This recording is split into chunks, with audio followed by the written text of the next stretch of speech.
So, very good evening to everyone. Good evening, ma'am. In the last class, in the last two classes, in fact,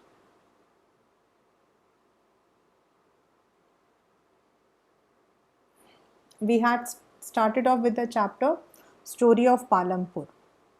We have studied about the factors of production. Then, in the very first production, that is land, we had read that in Palampur, to have more yield, more harvest, people use either modern farming or multiple cropping, right? These were the two topics that we had covered. That is, first of all, what is Palampur, the hypothetical village. Then we had studied about the factors of production. Then in the very next one, we had studied that land is limited in Palampur.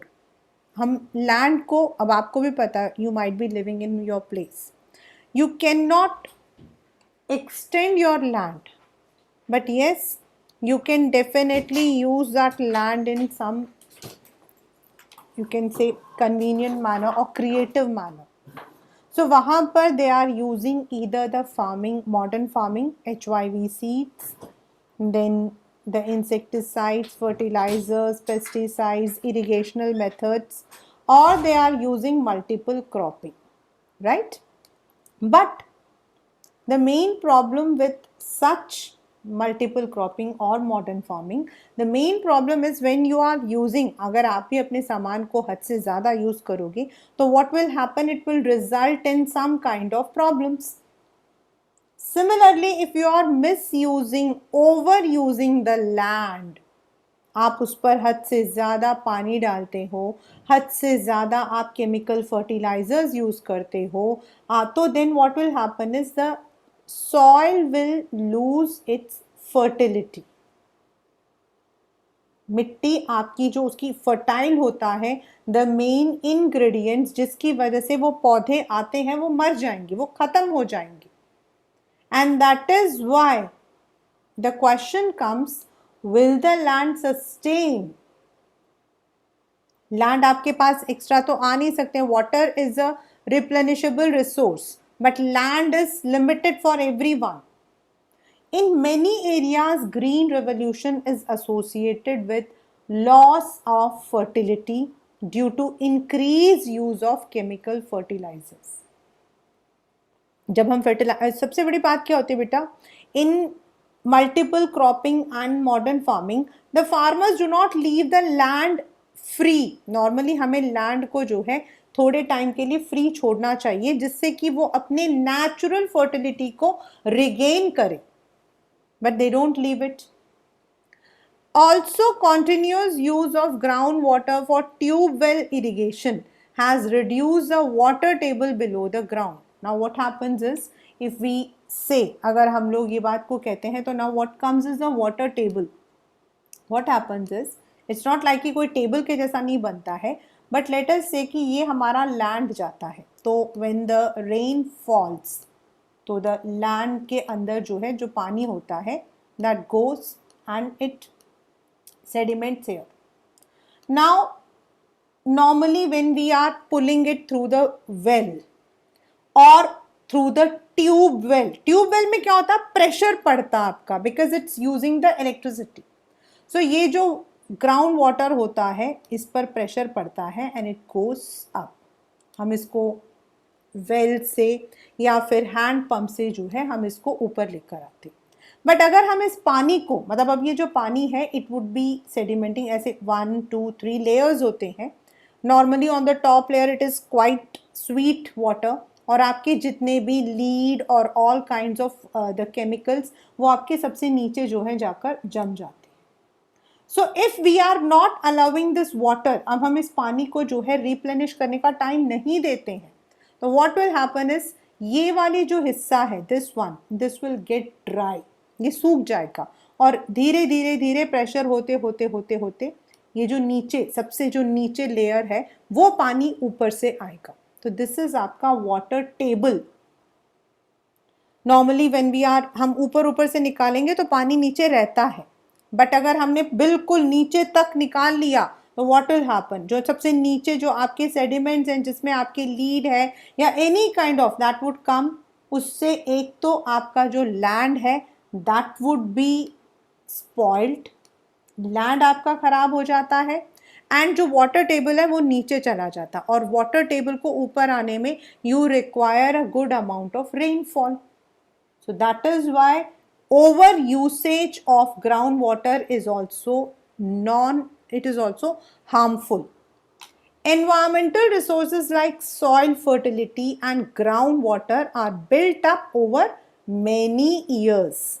जो मैंने अभी आपको बताया, ये एक बार में नहीं होता कि आज बारिश हुई चलो हमारे यहाँ पे पानी आ गया. It takes years to replenish. So once destroyed, it is very difficult to restore them. This question can come as assertion and reason. ये वाला जो आपका है, this can come as assertion and reason, like environmental resources like soil fertility and groundwater are built up over many years, and reason is once destroyed it is difficult to restore them. Yes, both the statements are right and the reason is the correct explanation of statement, right? And that is why हमें agriculture के अंदर, आज का थोड़ी है, it is not that हमने आज agriculture करना है, agriculture is going to be there चाहे हम कितने भी मॉडर्न क्यों ना हो. क्रॉप्स तो आपके ज़मीन से ही आएंगे ना, whether you are living in America, Africa, Australia और इंडिया, आपको ज़मीन से ही गेहूं मिलते हैं. So you need to. Chemical fertilizers provide minerals which dissolve in water and are immediately available to plants. ये उनका एक फायदा होता है. This is a positive point कि fertilizers immediately plants को जो है they give the nutrients, but they may escape from the soil and pollute the groundwater, rivers and lakes. The chemical fertilizers can kill bacteria and other microorganisms in the soil. यानी कि usage of chemical fertilizers is also harmful for the soil. That is why we can say that modern farming is not beneficial in the longer run. हमें जो है अपनी soil की fertility को भी बचाना है. The consumption of chemical fertilizers in Punjab is highest in the country. The continuous use of chemical fertilizers and lead to degradation of soil health. Punjab farmers are now forced to use more and more chemical fertilizers क्योंकि उन्हें ज़्यादा use करना पड़ता है जिससे कि उनका वो जो फार्म है वो बचा रहे. So this is, even though multiple farming or modern cropping is beneficial, but on the other hand, slowly, gradually, they can be harmful to the soil also, right? अब ये तो था हमारा how land जो है उसको हम यूज करते हैं.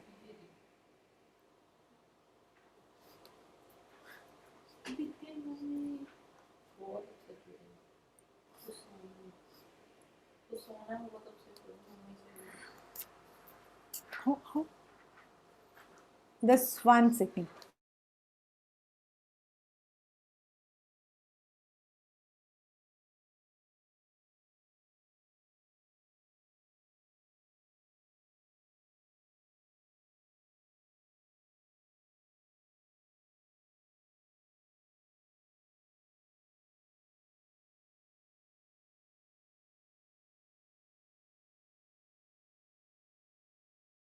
Yes, Shamili.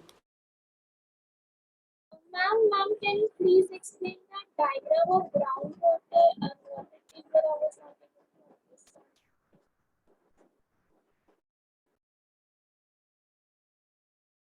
This one. No, which you drew and Okay, that one, right? Wait, just definitely.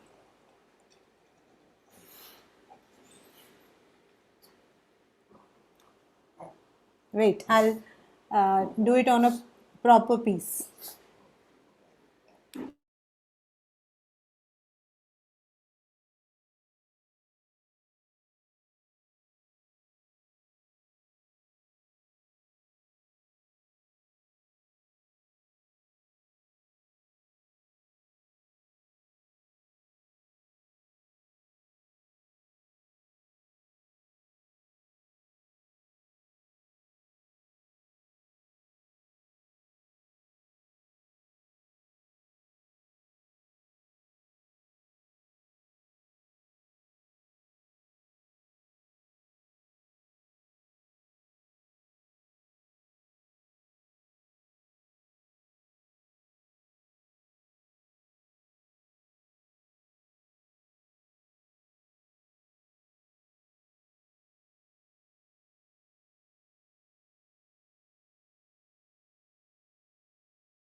Now you can see that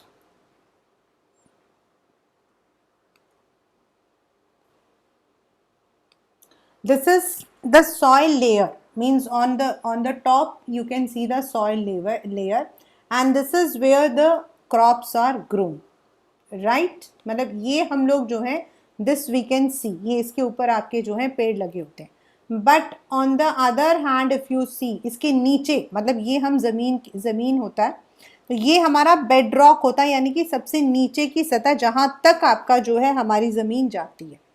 now when the water falls over, जब ये रेनफॉल आता है, तो what happens is this water जो है it gets deposited in this rocks, जिसको हम कहते हैं water table. Means it gets deposited inside the earth. आपने देखा होगा, अगर गांव अगर आप जाते हो तो you might have seen the well. आपने वेल देखा होगा, तो वेल में आपने देखा होगा यहाँ से पानी नीचे आना शुरू होता है ना? तो जो ऊपर का जो फर्स्ट लेयर होता है वो ये होता है. एंड जैसे जैसे पानी खत्म हो जाता है, इफ इट इज नॉट रीप्लेनिश्ड, मतलब कि दोबारा बारिश नहीं आती है, तो उसका जो टेबल है वो नीचे खत्म होता जाता है, यानी कि पहली परत खत्म हो जाती है, then we have to draw. और जैसे जैसे हम ट्यूब्स लगाते हैं, तो ये ट्यूब क्या करते हैं, अगर ऊपर ऊपर से पानी होता तो फटाफट पानी आ जाएगा, लेकिन अगर पानी खत्म होता जाता है, it will go down to this bedrock. सबसे नीचे जहां पर आपके बेडरॉक के ऊपर आपके सेडिमेंट्स होते हैं, केमिकल्स होते हैं, and it will bring the water. And उसके बाद क्या होगा, ये जमीन सूख जाएगी if the rain has not fallen. अगर पानी रिप्लेनिश नहीं हुआ है तो this area will become drought, ये सूख जाएगा. And if it is not, even सूखता भी नहीं है, the more pressure you put the upper layer of the soil, ये वाला जो लेयर है ये आपका खराब हो जाएगा, and the soil will lose its fertility. This is the water table. Actual में हम टेबल नहीं होता है, हम इस एरिया को हम लोग जो है normally in geography we call aquifer. We call it as aquifer. Aquifer means जहां जहां पर जैसे जैसे बारिश होती जाती है, पानी जमीन के नीचे जाकर जो है वो जम जाता है. So the more deep it goes, तो वहां जो है हम नॉर्मली उस जमीन के ऊपर जब हम फार्मिंग करते हैं, तो जो नीचे होता है उसको हम वाटर टेबल या एक्वीफर कहते हैं, right? And that is used by drawing the, या तो हम वेल के थ्रू या ट्यूबवेल के थ्रू हम उसको जो है नीचे से पानी को ड्रॉ करके we use it for irrigation for our fields, right चौमिली? Yes.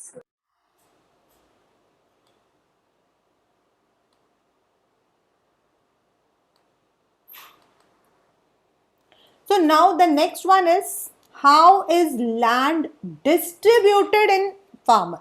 अभी तो हमने ये पढ़ा था कि जो लैंड है वो स्केर्स है, या फिर over the period there has been no improvement in the land, the land could not be extended.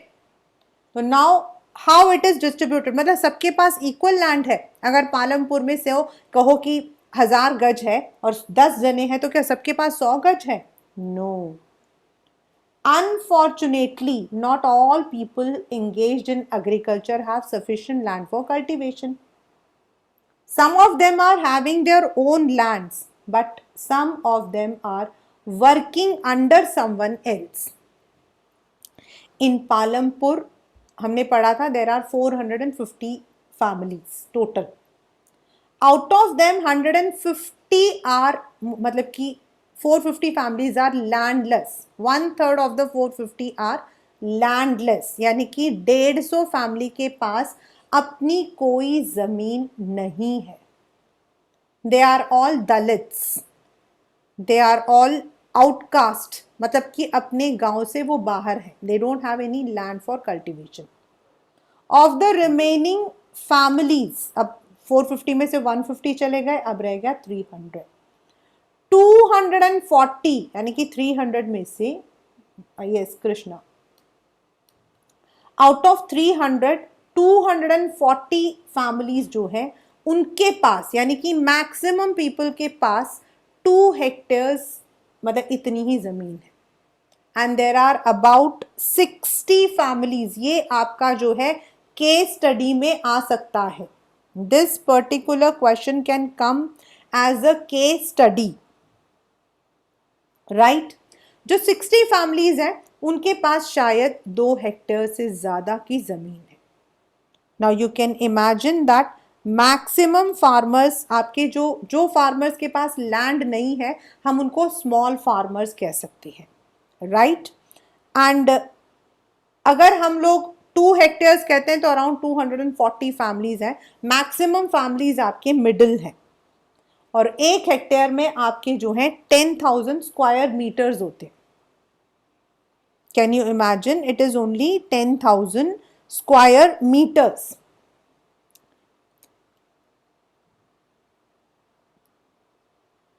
और एल्स यू कैन से आप स्क्वायर कर दो 100 मीटर्स के आसपास. तो कितनी छोटी छोटी सी जमीन है देखो.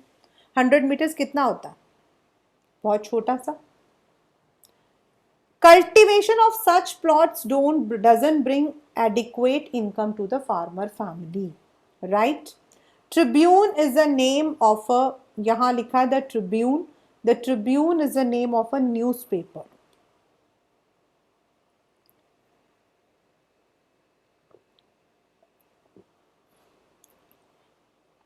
In 1960, Gobind was a farmer with 2.25 hectares of largely unirrigated land. 2.25 मतलब 20,000 मीटर्स, स्क्वायर मीटर्स. अब उस वक्त उसके 3 बेटे थे. Even though they did not live comfortably, but अपने लिए और थोड़ा बहुत बफलो से एक्स्ट्रा इनकम आती थी. अब after the death of Gobind this land was further divided into 3 sons. अब सोचो 2.25 को 3 में किया तो सबको 0.75 मिला. तो अब उससे क्या होगा, they can't even fulfill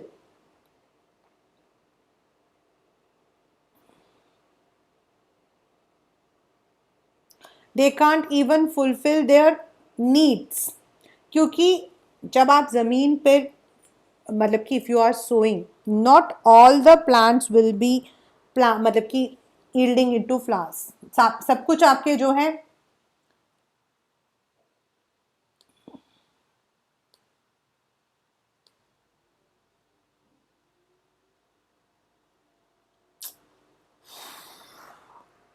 खराब करती.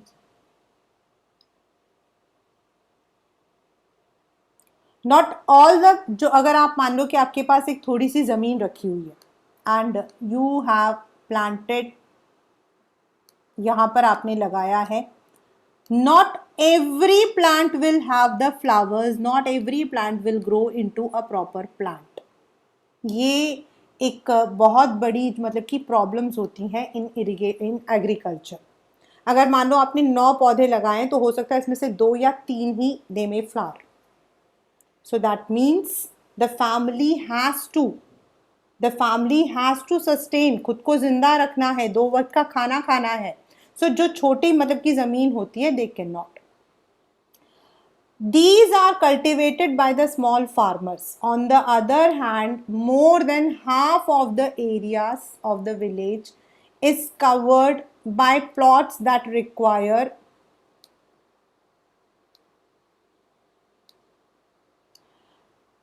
that are quite large in size. In Palampur there are 60 families. 240 तो आपके वो थे जो जिनके पास जो है थोड़ी सी जमीन थी. 60 families of medium and large farmers who have more than 2 hectares. और कुछ ही ऐसे हैं जिनके पास 10 हेक्टेयर से भी ज्यादा की जमीन है. They might be hardly 1 or 2 or maybe 3 or 4 बस.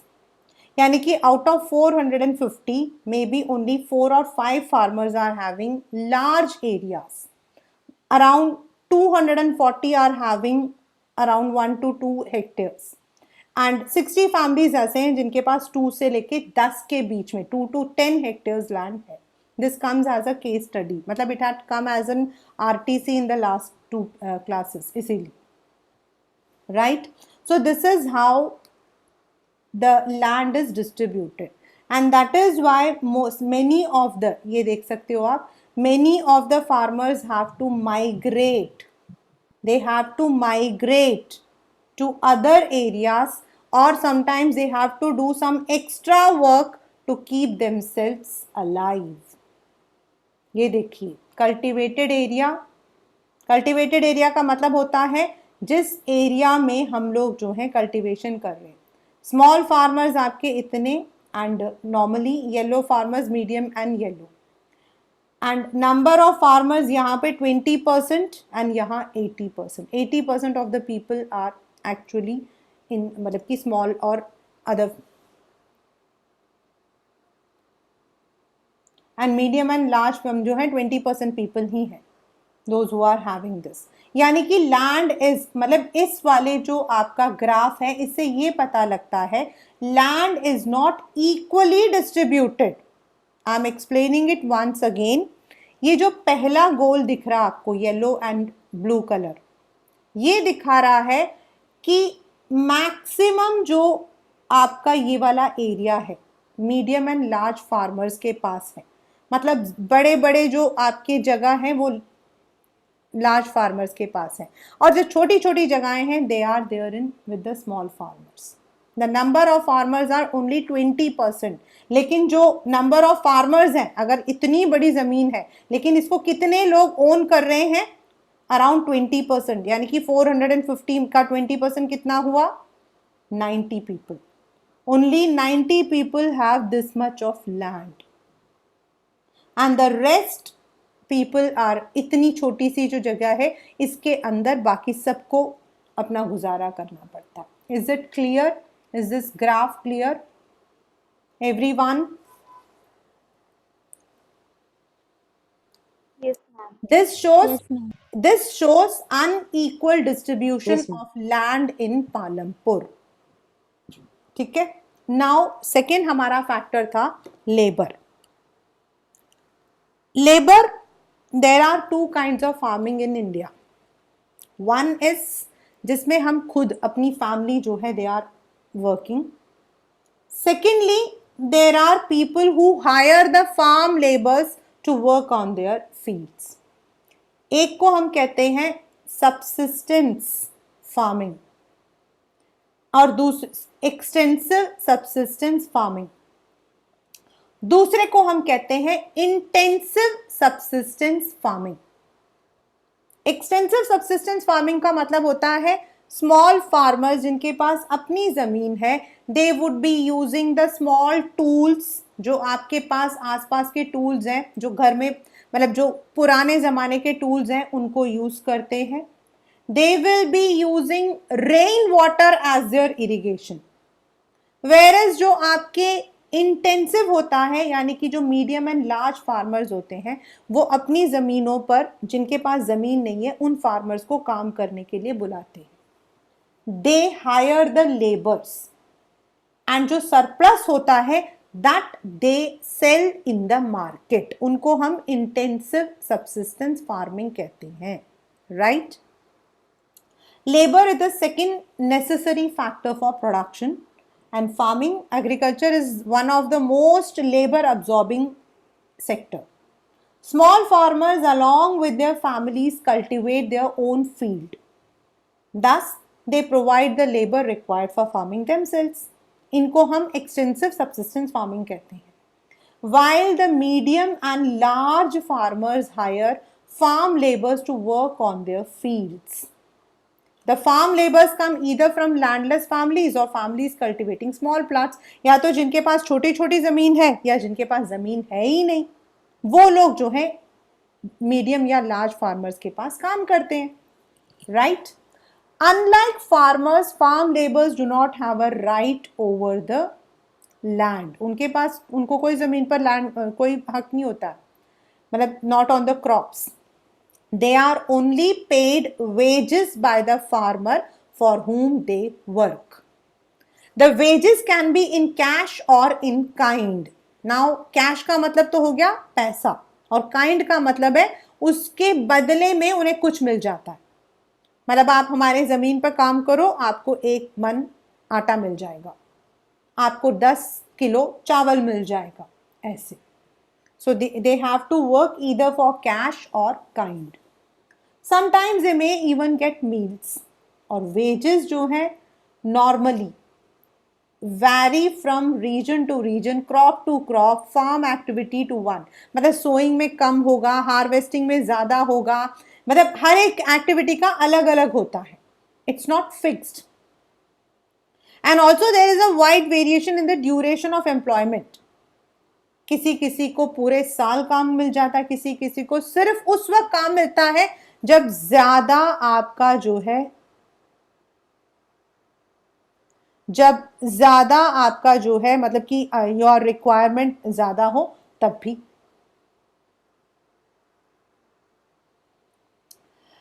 Dalla is a landless farm laborer who works in daily wages in Palampur. This means he must, daily wages का मतलब है आज काम हुआ आज पैसा मिल गया, कल काम हुआ कल पैसा मिल गया।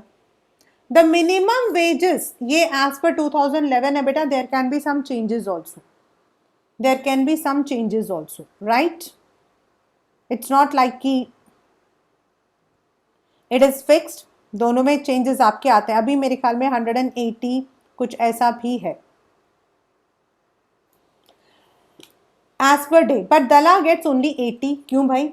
जब government has fixed 115 rupees, then why does he get lower wage? ऐसा क्यों है कि he gets only lower veg?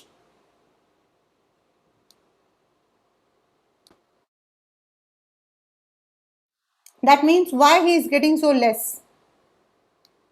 If the government has fixed 300 rupees per day, यानी कि 300 अगर मान लो हम एक ओवरऑल कर रहे हैं, 30 दिन काम करता है, तो the person must get at least 9,000 rupees, but he is getting only 160 rupees, यानी कि अराउंड 5,000 रुपीज। ऐसा क्यों? दिस इज बिकॉज अब अभी हमने पढ़ा था ना कि लैंड वहां पर जो है मैक्सिमम जिन लोगों ने लैंड रखा हुआ है, those who are holding the land, वो रिच पीपल हैं, उनके पास ही ज्यादा से ज्यादा जमीन है। छोटे मतलब जो छोटे छोटे हैं वो जो है they don't have the lands. अब लेबर ज्यादा है, उनके पास तो काम नहीं है, what will they do? Either they would migrate to the cities, या तो वो सिटीज माइग्रेट कर जाएंगे, या फिर वो बेचारे कम पैसों पर काम करने के लिए एक्सेप्ट कर लेंगे। And this we also call in economics as demand and supply elasticity. In our economics, we also call it as demand and supply elasticity. ये लोग आप लोग बाद में पढ़ोगे, not in मतलब if you are taking eco. This means ज्यादा लोग कम काम। अब सब लोग लड़ेंगे, और जिसको सबसे कम पैसे पे काम करने के लिए आता है वो लोग जो है they are. That is why if you look into this question, ये वाला Gosaipur and Majauli are 2 villages in North Bihar. Out of total 850 household, there are more than 250 men who are employed in rural Punjab, Haryana, Delhi, Mumbai, Surat. क्यों? सोचो, मतलब why they have migrated? Such migration is common in most villages across India. Why? This is because they don't have the work there, they don't have the farm there. ना तो उनको वहां farm, उनके पास जमीन है, और ना ही उनको पैसा मिलता है। So that is why they migrate from the villages to the cities so that they get the work. हमारे यहाँ पर अगर आप देखोगे ना, most of the rickshaw pullers, you will find such people very common. Those who are जैसे rickshaw pullers अगर होते हैं, दे हैव देयर, उनके पास छोटी छोटी जमीन होती है, तो दे माइग्रेट टू सिटी, उनके भाई बंधु वगैरह वहां काम करते हैं, वो लोग यहाँ कमाते हैं, and in this manner they try to survive. So that is why migration is very common. The next is, first we had studied land, second we have studied labor, third is capital. And I told you that we require 2 types of capital. Long term capital, short term capital. Long term capital होता है to buy the land, to buy tubewells, to buy tractor, to buy seeds. And short term होता है, sorry seeds तो आपका short term है, short term में आता है सीड्स, रॉ मटेरियल्स, लेबर को जो पैसे देने हैं वो। You require money for long period also, you require money for short period also. Fixed capital and working capital कहाँ से आएंगे? मतलब गांव के अंदर not everyone is having tractor, some of them have the oxes, उनके पास बैल वगैरह होते हैं, उसे खरीदने के लिए भी उन्हें पैसा चाहिए। So what do they do? आपका ये बैक का क्वेश्चन है वैसे तो। Most small farmers have to borrow money to arrange for the capital. They borrow from large farmers or village money lenders or the traders who supply various inputs for cultivation. मतलब जैसे जो seeds देता है उसको बोलते हैं भाई हम तुमको तेरे को बाद में पैसा दे देंगे, या फिर they may take loan from the large farmers or village में मनी लेंडर्स जो होते हैं, जो साहूकार जो उधार देते हैं। लेकिन the rate of interest on such loans is very high. They are put to great distress to repay the loan. Normally क्या होता है, ये लोग होते हैं illiterates. They are not educated. तो सबसे बड़ी बेचारों के साथ प्रॉब्लम क्या आती है? They would be asked to just put their thumb. उनको बोला जाता कि अंगूठा छाप दो। उन्होंने लिए होते हैं 2000, उसमें लिख देते हैं 20,000। अब वो बेचार, yes, it's a very very very common problem in village. It's a very common problem that they would be writing कि हाँ ठीक है, वो कहेंगे खाली उस पर अंगूठा लगा दो, वो लगा देंगे, बाद में पता लगेगा वो 2,000 नहीं थे, वो 20,000 थे। And sometimes if they are not able to repay, अगर वो पढ़े लिखे भी हैं, उनको चलो पता भी है, they are not able to repay, उनको 2,000 के लिए they have to pay an interest of 10%। यानी कि 2,000 के लिए उन लोगों को जो है 10% यानी कि 200 रुपीज से उनको इंटरेस्ट ही देना पड़ता पर महीने। तो वो लोग वापस कैसे करेंगे? And if they do not return back, they would be beaten to death. उनके जो बैल है, उनका जो घर है, दैट वुड बी कन्फिस्केटेड, उसको जब्त कर लिया जाता है। And they are tortured. This is also very common in villages. In contrast to small farmers, the medium and large farmers have their own savings from farming. They are able to arrange for the capital needed. वो लोग क्या करते हैं? Sometimes they may put it in the bank. वो लोग bank में डाल देते हैं, and next year जब उनको सामान चाहिए होता है तो they use that. या कभी कभी वो गरीब मतलब जो स्मॉल फार्मर्स होते हैं उनको दे देते हैं। जब वो लोग रिटर्न बैक करते हैं, उसमें जो इंटरेस्ट आता है उसको यूज करते हैं। So that is why capital is also a big problem. These are all question answers. Though both land and capital are scarce, there is a basic difference. Land is a natural, whereas capital is man-made. It is possible to increase capital, whereas land is fixed. पैसों को तो आप increase कर सकते हो, but they can't do it. Now, what do the large farmers do? Let us suppose the farmers have produced wheat on their lands. समझ लो, मतलब उन्होंने यूज किया land, labour and capital. The wheat is harvested, production आपका पूरा हो गया। They retain a part of the wheat for family consumption and sell the surplus wheat. उनके पास अपने लिए जितना चाहिए उतना, बाकी वो बेच देंगे। Small farmers like Savita and Gobind San have little surplus, क्योंकि उनके पास उनकी तो जमीन ही छोटी है, उसमें तो इतना आएगा ही नहीं। So it is the medium and large farmers who supply wheat to the market. You can see the bullock cart streaming into the market carrying loads of wheat. The traders buy the wheat and sell it further to shopkeepers in towns. And normally जो government of India है, the government of India जो है, they have fixed MSP. They have fixed MSP. That is आपका minimum support price. Minimum support price.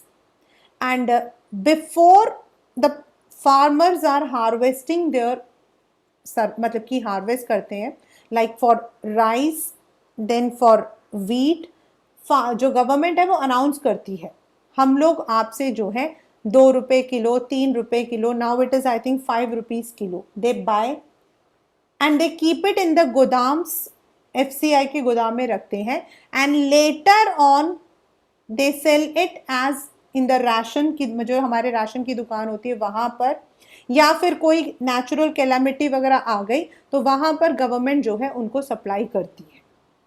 So the government also buys from them as well as they can sell it in the open market also. अगर वो government को cell नहीं कर सकते हैं तो they can sell to the open market. Tejpal Singh, the large farmer, has a surplus of 350 quintals of wheat from his land. वो उसको पड़ोस के रायगंज मार्केट में बेचता है एंड अर्न करता है. Now what does he do?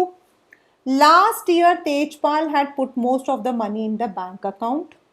फिर he used the savings for lending to farmers like Savita. He also used savings to arrange for the working capital.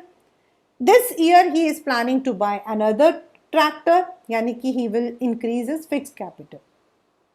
So like Tejpal, many of the farmers sell their surplus. A part of earning is saved, अगले साल के लिए वो use करते हैं, and some farmers might use to buy cattle, truck or set up shop. So these are the way अपना दिमाग लगाकर using the 4 factors, that is knowledge, capital, labor and land, हम लोग farming करते हैं. But as I said, farming is a seasonal activity. Not every time you are engaged in farming. तो बाकी time क्या करा जाता है? Some of the laborers जिनको काम नहीं मिलता, they migrate to cities. And some of them even have their extra income. Only 25% of the people working in Palampur are engaged in activities other than agriculture. मतलब maximum 75% लोग सिर्फ agriculture में रहते हैं, बाकी लोग कुछ कुछ काम भी करते हैं, apart from agriculture. First, dairy. हमने पढ़ा था कि वो लोग जौवर और बाजरा लगाते हैं. So they feed their buffaloes on these jowar and bajra. Then the milk is sold in Raiganj. कुछ लोग क्या करते हैं, they have a chilling center, मतलब मिल्क को जो है डेयरी में, यानी कि दही, चीज़, आपका जो मतलब दही, पनीर, ये सब बनाते हैं. They use it in that way. They are setting up dairy farming. Second, some of the people are having small scale manufacturing. अब what is a small scale? Even it can be a cottage industry. like घर के अंदर ही. Unlike the manufacturing that takes in big factories, manufacturing in Palampur involves very simple production methods and are done on small scale. मतलब घर के अंदर ही family labours के साथ, जैसे शुगर केन से जैगरी बनाना. It's very easy. मतलब मैंने तो नहीं बनाया, but it is said that taking out the juice, then putting some I don't know which soda, and plus थोड़ा सा नमक डाल के वो एक भट्टी बनाई जाती है. Specifically furnace is there, and then for the whole day we have to take, and then the jaggery forms. Mishri Lal has purchased a mechanical sugarcane crushing machine which runs on electricity and set up in his field. Sugarcane पहले bullock से करते थे. Mishri Lal buys sugar frame from other farmers and process into jaggery, और उसको पड़ोस में बेच देते हैं. अगर आप यूपी की तरफ जाओगे ना तो you will find many people standing in the bullock cart selling the jaggery, अगर आप लोगों ने देखा हो. कुछ लोग ये काम करते हैं. The people involve in trade, मतलब not every one is business man. कुछ लोग क्या करते हैं, they go to the towns, they buy the things in wholesale market, मतलब थोक भाव में सारा सामान लाते हैं और छोटी छोटी दुकानें अपने गांव में रखते हैं, जिसमें आपका राइस, व्हीट, शुगर जैसे ग्रोसरी शॉप्स होती हैं, वो लोग ये काम करते हैं. कुछ लोगों ने अपनी फैमिलीज के साथ में बस स्टैंड के पास छोटे छोटे दुकान रखे हुए हैं, जिसमें समोसे, टिक्की, आपके जो छोले भटूरे, खाने का जो सामान है वो बेचते हैं. Kareem has opened a computer class in the village. और आजकल क्या है, मेनी पीपल आर, आजकल because we are in the IT world, उनके यहाँ पर 2 विमेन हैं जिनके पास कंप्यूटर एप्लीकेशन में डिग्री है, सो उसने उनको एम्प्लॉय कर रखा है, he has got the computers, और बड़े बड़े बच्चे वहाँ के पढ़ते हैं, so that is also an extra income. Transport, this is the booming sector in Palampur, क्योंकि any country, any state, any village is said to be developed when it is connected to the nearby or to the neighboring areas. हर जगह पर हम लोग transport को lifelines of economy कहते हैं. We call transport and communication as lifelines of economy. Because good transport होगा तो सामान आराम से दूसरी जगह पे चला जाएगा, लोग एक जगह से दूसरी जगह जा सकते हैं.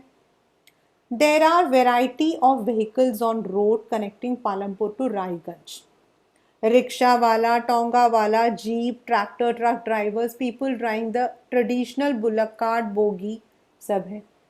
वो लोग दे फेरी पीपल, फेरी मतलब they carry people from one place to another, उनको पैसा मिलता है. Many people are involved in transport for the past few years.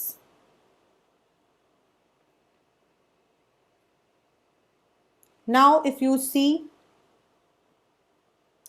Kishora, ये पेपर में भी आया हुआ है, and even I had done when I had done the question answers with you.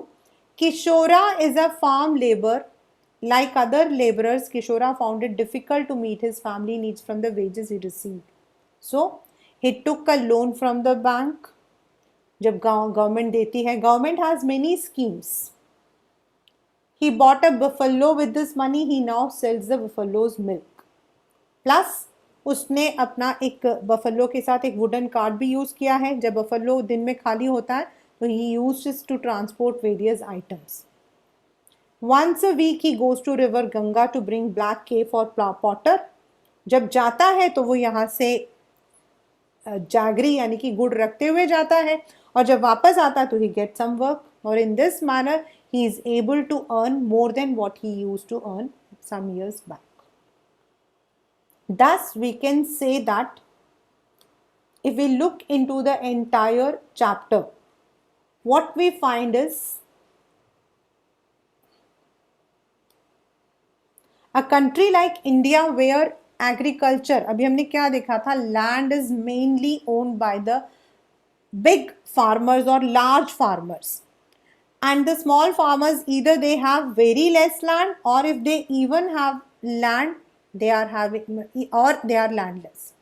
So land, labor, physical capital and what you call as human capital, they all together make any production possible. Any production, चाहे वो आपका एक manufacturing unit क्यों ना हो, you require land, you require labour, you require capital and you require human capital, that is knowledge. And दस अगर हम लोग इन चारों चीज़ों को, दैट इज वाई हमारा जो सेकेंड चैप्टर है that is people as resource, how we can use it, how we can use these labours. अगर हम इन लेबर्स को थोड़ा सा, मतलब इनमें से कुछ लोग पढ़ने लिखने में लग जाएं, not everyone needs to be in the farming, if they are educated, if they even work in their own land also, if they have the knowledge, then they can have better earning. और जितनी ज़्यादा earning होगी, whether it is from the agricultural sector or manufacturing or tertiary, हमारी जो country है उसकी economy उतनी ही आपकी ज़्यादा रहेगी. So this gives a glimpse of how in India the agricultural sector works out, right?